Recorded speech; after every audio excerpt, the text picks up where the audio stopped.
இந்திய அரசாங்கமும் கடந்த சில வருடங்களாகவே தங்கத்தை ஆட் பண்ணிக்கிட்டு இருக்காங்க. இப்போ கிட்டத்தட்ட $700 பில்லியன் நம்மகிட்ட ரிசர்வ் இருக்குது. அதில் லேட்டஸ்ட் ஒரு எஸ்டிமேட் வந்து சொல்லுது $150 பில்லியன் வந்து தங்கம் வச்சுருக்கு இந்தியா. மீதி $550 பில்லியன் தான் வந்து உங்களுக்கு கரன்சிஸ் அண்ட் அதர் ஐட்டங்களில் இருக்குது.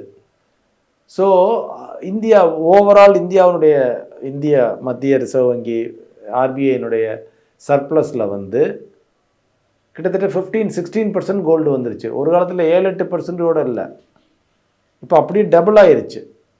ஸோ நாட் ஒன்லி சைனா, இந்தியாவும் வாங்குது, துருக்கியும் வாங்குது, ரஷ்யாவும் வாங்குது, எல்லா நாளும். ஏன்னா டாலர் மேலே இருந்த நம்பிக்கையை இழந்து விட்டார்கள். இதைத்தான் இங்கிலீஷில் வந்து டீடாலரைசேஷன் அப்படின்னு சொல்கிறாங்க.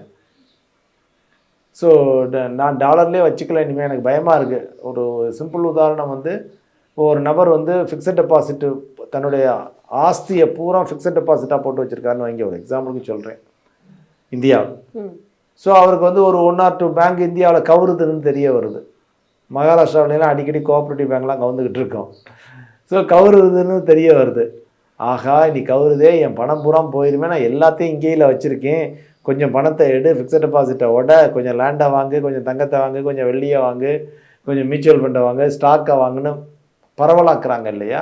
அந்த வேலை தான் இப்போ நடந்துக்கிட்டு இருக்கு. இது வரைக்கும் நான் டாலர்லேயே வச்சுக்கிட்டு இருந்தேன் என்னுடைய பூரா உபரியை பூரா சேவிங்ஸை பூரா நாடுகள். இப்போ நீ டாலர் இனிமேல் எங்களால் நம்பிக்கைக்கு உகந்ததாக இல்லை, அதனால நாங்கள் அதை விட்டு வெளியில் வர்றோம். கிராஜுவலாக ஃபுல்லாகவும் வெளியில் வர முடியாது, கிராஜுவலாக வெளியில் வந்து நாங்கள் தங்கத்தை வாங்கிக்கிறோன்னு வாங்கிட்டு இருக்காங்க.